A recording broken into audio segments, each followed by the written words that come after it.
Have you ever had a Japanese poached egg called Onsen Tamago? Silky and smooth egg white, jammy and moist egg yolk. It should be the only dish you can enjoy with this distinctive and great texture. Just crack this egg onto any dish you like and it should take a dish to the next level. But while there are many recipes for this on the internet, I've seen a lot of people go wrong with egg coming out raw. I'm sure it's because the method they use is just unstable or simply the cooking time is way too short. With my method, I assure you that you will achieve great results on the first attempt. So here is the ingredient and equipment. Of course you need eggs. They must be room temperature. If you want them to result in a prettier look with taller height rather than a flatter look, use one as fresh as possible because old eggs tend to be flatter. And a thermometer, slotted spoon, and a tin-walled large pot like this one or this one. You can't use a heavy and thick walled pot like this clay pot or something like Lac Rosé heavy pot, cause they are very difficult to control the temperature. So we're gonna start by pouring 2.4 liter of water in the pot.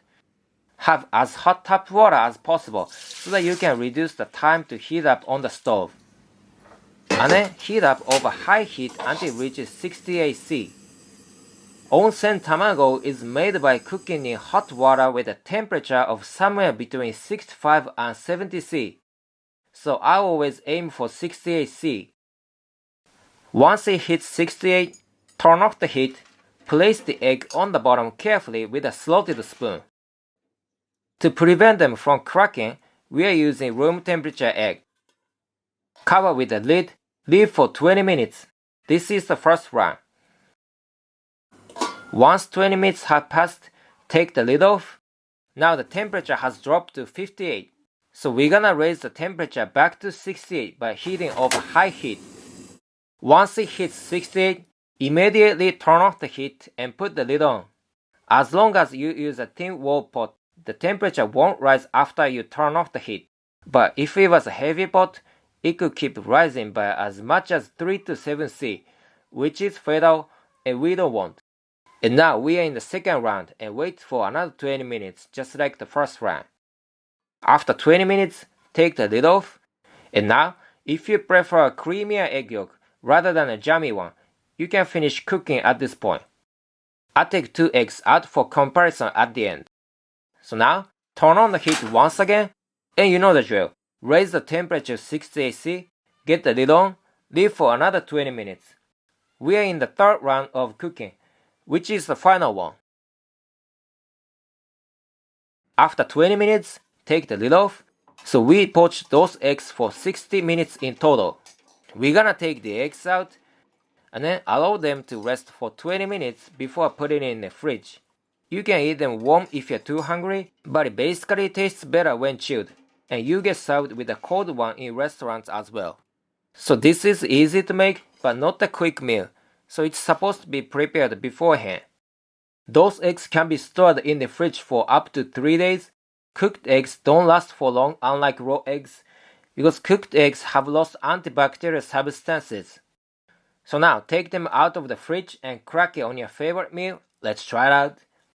So my onsen tamago is done, so let's try it out. After chilling, the texture has been improved even more. It's unbelievably moist, silky, and the egg yolk is incredibly rich. It just makes all of my favorite meals special. The left one is the one cooked for 40 minutes. The right is 60 minutes. Both taste delicious either way. Runny raw egg yolk is not my favorite because of the flavor. But it's not raw nor overcooked. It's gooey, jammy, and delicious. So it should be another best way to cook an egg. I got another delicious Japanese egg dish on my channel, which is called omurice. If you're interested, check it out. I put the link in the end screen. And by the way, you might be wondering what I'm eating with those eggs. I put it on instant udon and soba noodles with shichimi pepper. This bonito broth soup goes great with egg. Kimchi, it goes without saying that spicy kimchi goes best with the mild flavor of egg. Any kind of meat dishes seasoned with soy sauce, such as Filipino pork adobo, Japanese teriyaki chicken. Next, this is the Vietnamese caramel chicken from my previous video. Basically any kind of meat dishes mainly seasoned with fish sauce goes so well with it. This caramelized chicken, it's 10 out of 10. Definitely make this. Seafood rice bowl. When you pair it with egg, you better season the fish more heavily than usual so that it can balance out the mild flavor of the egg. Aglio olio, the savoriness that comes from garlic, chili, salt, and olive oil goes so well with eggs. I used to make it often in my teens because this dish is very cheap to make, high in carbohydrates and protein with a couple of eggs. Chilbar. It's my favorite Turkish breakfast. Typically it's served with a regular poached egg, but I try to swap it out with Onsen Tamago and it surprisingly totally works. So once you try it, please share what you ate this egg with. So don't forget to subscribe and give it a thumbs up. Thank you for watching and see you in the next video.